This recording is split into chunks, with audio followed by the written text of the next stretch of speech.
Hi everyone, welcome back to the workshop, and it's project time again. I've just acquired this ADCMT 6243 DC voltage current source monitor. In other words, it's an SMU, a source monitor unit. Now this unit is actually fully working, or it appears to be anyway, but it does have a problem that I want to tackle. So let me just switch it on and I'll show you what the problem is.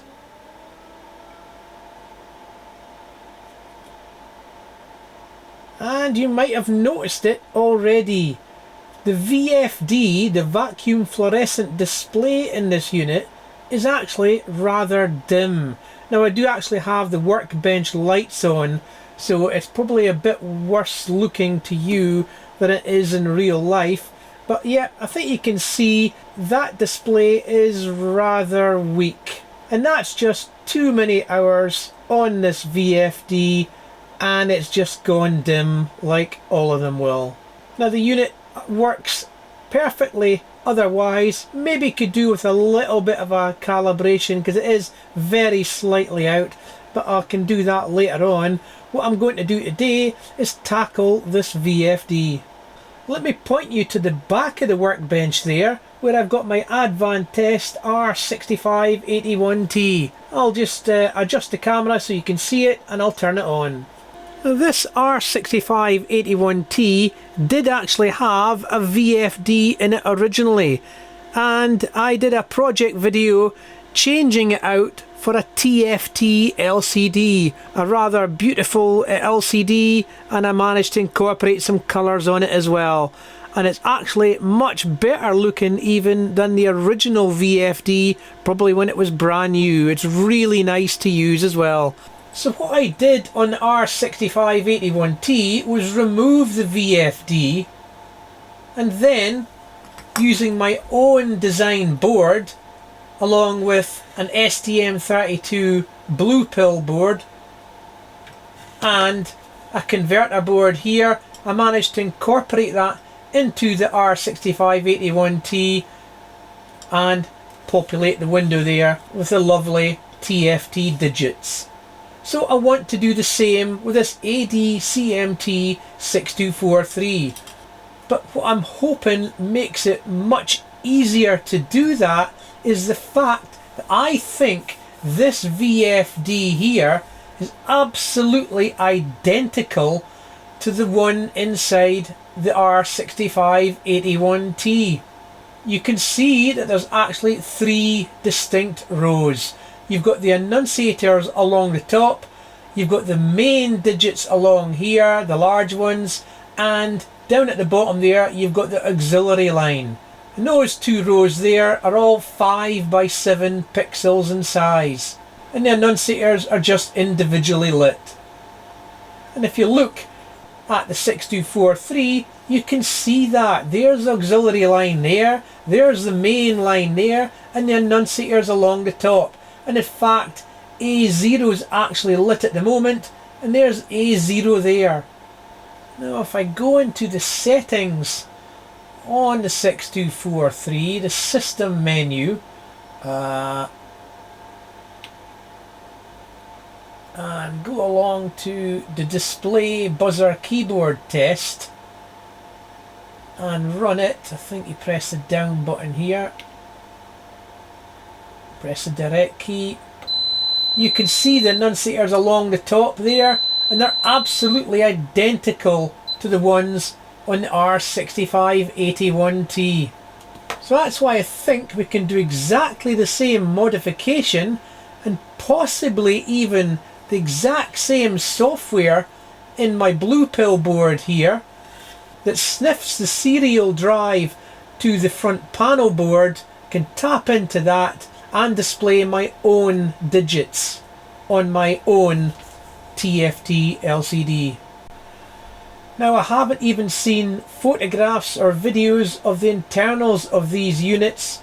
Information just seems pretty grim, so I'm just hoping, based on what I can see through the front of the unit here, that I should be able to make the modification. So let's open the unit up and let's see what we find. Now these units are extremely heavy. The front, wow, is much heavier than the rear of the unit. So I think the large transformer is going to be at the front end of the device. And it's actually quite a deep unit as well. That must be maybe verging on 500 millimeters maybe. So let's tear it apart.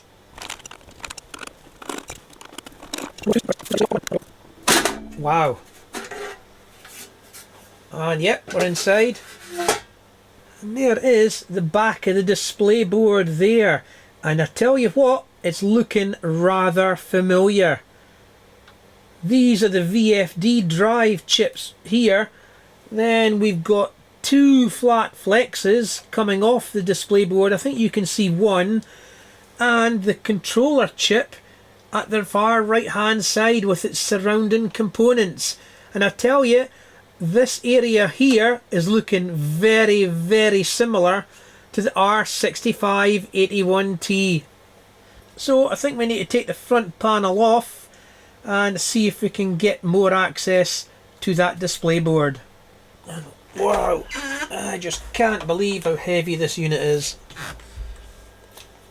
It came all the way from Japan, and luckily the seller packed it extremely well. So let's see if I can get this bottom cover off. Yep. Oof. There we go. And wow, straight away, there's that two flat flexes that go away off to the display board from the main processor board that lives right there on the underside of the unit. And interestingly, let me zoom in here. The main board here is Advantest branded. 2002 Advantest Corporation, made in Japan. And that's because ADCMT split off from the Advantest Corporation in 2003, and that's why this unit here is a later unit, ADCMT branded. But let's get this display panel off. Looks like we've got some screws here that I can take off, perhaps on the top here as well. There's a lot of hardware in this unit. Really chunky aluminium chassis on this unit. You can see it here and up on here.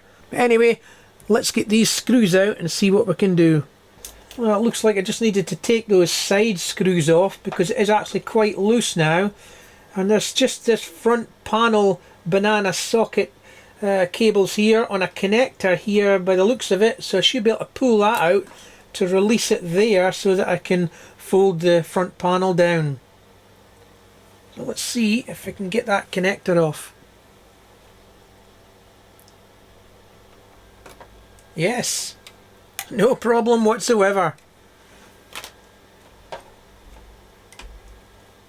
And yet, front panel will be able to flip down, so I'll be able to lie it back down, and then I should be able to manipulate the front panel. Now, nearly there. No, you can't see it, but the ribbons are being held in with a clip. So if I can just get them out of the clip, then it'll give me much more length in those ribbon cables, and I can be able to manipulate the front panel. So let me just pull the clip off. Just a little lever there, and yeah, there we go. And there it is. And yep, I can lay it almost flat without pulling that ribbon cables too tight.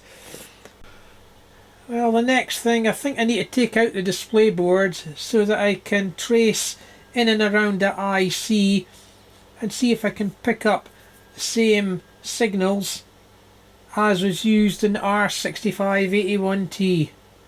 So let's get the board out. First things first, I need to take off this knob. I think it's got an Allen key to hold it on, an Allen screw.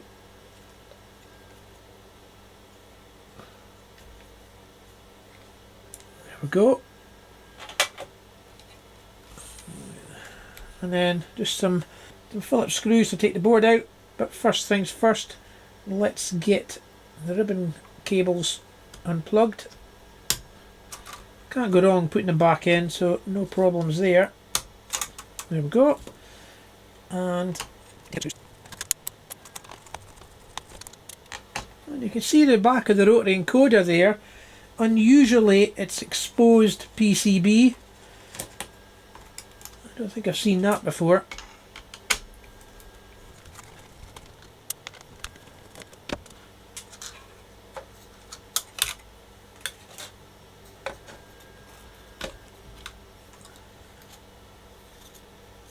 And there's the front panel board. And just to compare it to the old one out, the R6581T, it looks identical. Quick scan along those annunciators, they're absolutely identical. So far so good. Right, hopefully you can see this. I've printed out the R6581T display board where the 3 serial wires which I need to find on this board are located. Now this chip here is obviously this one over here, and its surrounding components around there, and I am able to see whereabouts those 3 serial wires are terminated onto.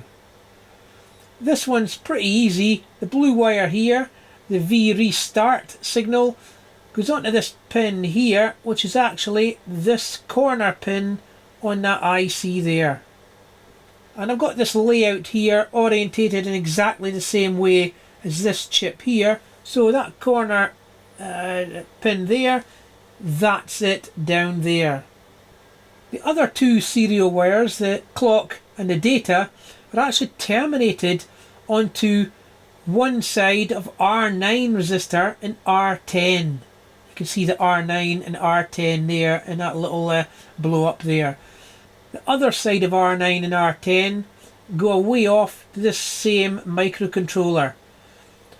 Now I can't quite see where one of them goes, this one here, because it's covered with these wires, but this R9 one, the other side of the resistor that we need to terminate to, goes up along here and then away up onto that pin of the IC. 6 pin in from that same corner. Now looking at the board here, there is no R9 and R10. However, away across at the other side of the board we've got an R10 and an R9. So could we be absolutely very lucky to find that those are the 2 same resistors? Well, we'll get the multimeter out and we'll try and find out. So again, we're looking at R9 terminated up onto the 6 pin in on that IC. Well, let's go to the 6 pin in. 1, 2, 3, 4, 5, 6. And we'll try R9. And that side there's 100 ohm, and this side here, and look at that, there it is, 0.86 of an ohm. That's just that long track on the PCB. Perfect. So that's that one. But what about the R10? Well, we can go by default. Let me zoom in this area of the PCB here. So there's that R9 resistor, and the point that we needed to go on to was the side that's not terminated to this IC here. You can see that the side that we need to terminate to goes away off to VIA, and that's obviously going away along the board up onto that IC. So the same with this R10, we've got one wire here which goes to this pin in this IC here, and the other side goes away off to VIA. So we should be able to follow that VIA onto this chip. Now I don't know exactly which pin it goes to, because it's covered with the wires on the diagram, but it's going to be one of them. There we go, and it's the 4th pin in. Now if we look at the diagram for the R6581T, there's the R10. It looks like a track comes along here, through this and up onto the 4th pin in from that corner. So yep, I think we've got it. So what next? Well, I'm not going to rip off the VFD just yet. Similarly to what I did with R6581T, I should be able to parallel up the new LCD and leave the VFD running for the moment. So what I want to do now is stick this board back into the front panel housing and hook up some test wires, pick up some power, and let's get a test interface to the LCD up and running. Okay, so there's the test setup all hooked up. I've got my BluePill board, I've got that converter board for the TFT, and I've got the interface connections, the plus 5 volts and the 3 serial wires all hooked up to R10, R9, the corner of this IC here, and I've managed to pick up 5 volts that I've found on this connector here.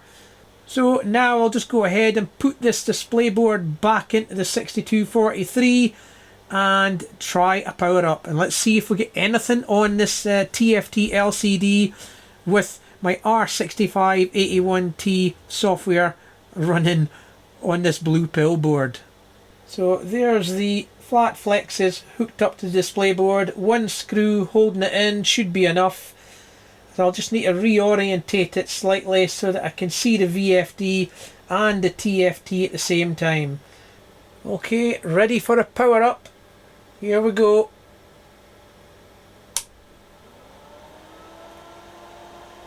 I can see that the LCD's reset and it's written a blank screen to it. I can tell that because I've got a bottom line there and a line at the right hand side.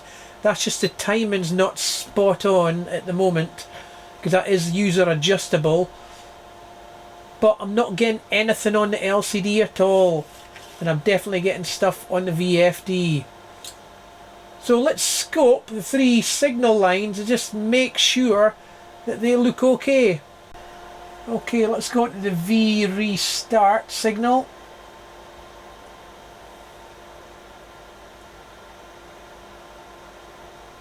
And that's actually looking good. Yep, every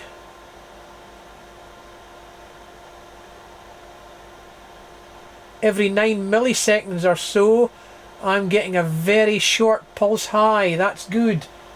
How about the SDA, the SPI SDA? Yes, that's looking good as well. Definitely getting data there, SPI data. How about SPI clock? Yes, you can see the clock there. And I remember from the R6581T, that's what it should look like. So I think I'm picking up the right signals, but I'm getting nothing on the LCD. Okay, so what I'm going to do is I'm going to go back to my PC and I'm going to make some software changes to the BluePill board. I'm actually going to disable the user adjustable LCD timing mechanism that I've got in place. I've got a feeling it's not getting past that. So it's managing to reset the display, but it's not managing to set up the timing. Because in the R6581T multimeter, I wrote some code so that when the user pressed a button when the unit was powered up, you could adjust the LCD timing, and I've got a feeling we're not getting past that. So I can bypass that and it'll just use the default timing rather than anything user adjustable. So I'll go away and make that mod, upload it to the BluePill, and then we'll try for a power up again. Okay, here we go. Let's try it now.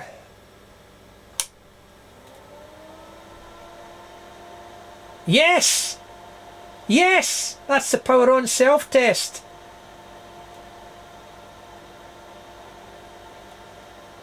I'm not getting the auxiliary line though, but I'm getting the main line, and yes!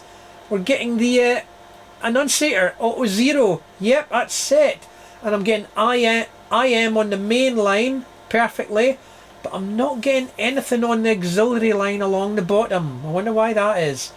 Let's try and change that main line. I'll hit the menu button. Yes, look at that. It's working. Down button, yep. Look at that. And even my special character's working as well. Yes, got a diamond there, perfect.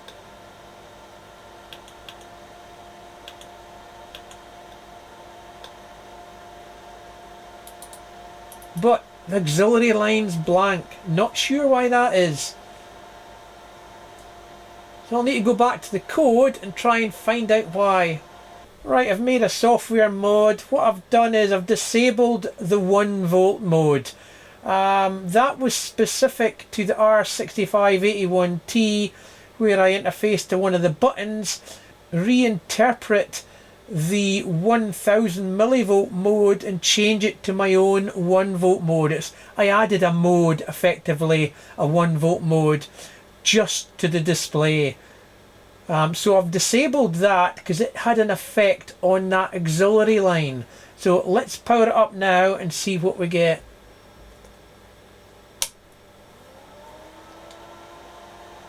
Yes, we've got the auxiliary line there.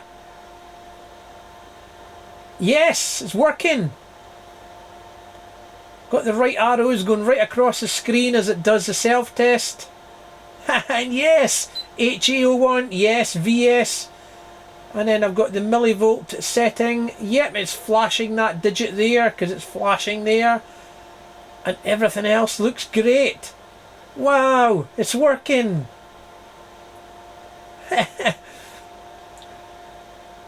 Now I think I might need to do some slight adjustments to the positioning of the 3 rows, because this window here on the 6243 is slightly narrower than on the R6581T.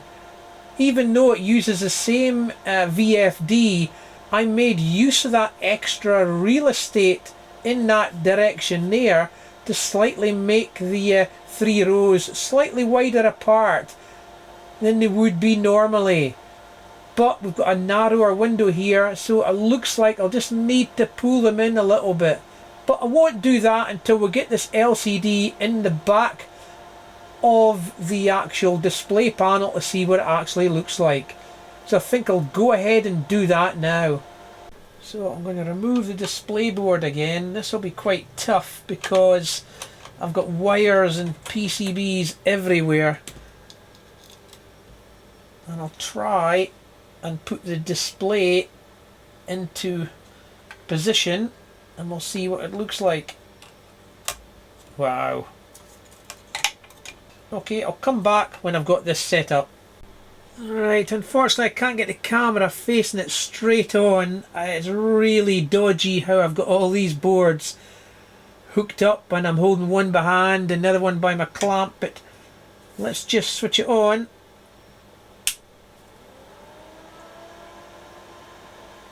And yes, not too bad, but yes, I definitely need to pull those lines in a little bit.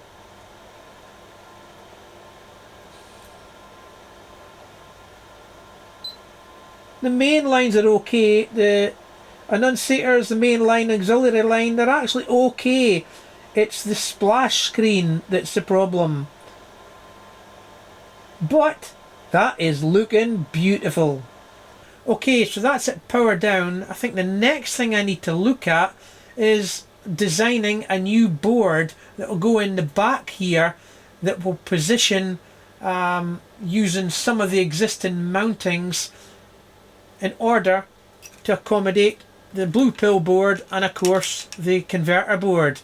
Now I can't use this board because it doesn't have the right mounting points. This one here is set up for the R6581T, so I'm going to have to come up with something else, slightly different design, that will go in the back there. However, first things first, I need to make sure I've actually got enough room for a board in the back there, because this large transformer here comes into the back of this display.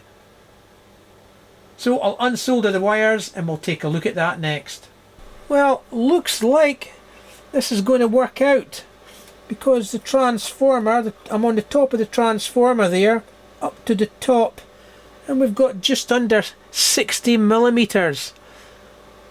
So plenty of room for a board. Well, I think that's all I can do right now. I need to go and design up a PCB and send the Gerbers away to get it made, and when it comes back we'll populate the board and we'll try a final fit into the unit, make sure everything's okay, and I should have a TFT on a 6243 DC voltage current source. So thanks for watching, and remember you can always comment down below, and don't forget to like and subscribe. It really does help the channel grow. There's plenty of repair videos on my channel, from the simple to the complex. Check them out. Now if you do have any faulty gear, it's really hard to get a hold of right now. eBay just doesn't seem to have the types of hardware or test instruments that I'm looking for. So videos are tending to get a little bit thin in the ground right now. So if you've got anything you don't want, or you're willing to let it go cheap and it's faulty, give me a shout. I'll leave a link to my website down below where you can contact me. Thanks for watching.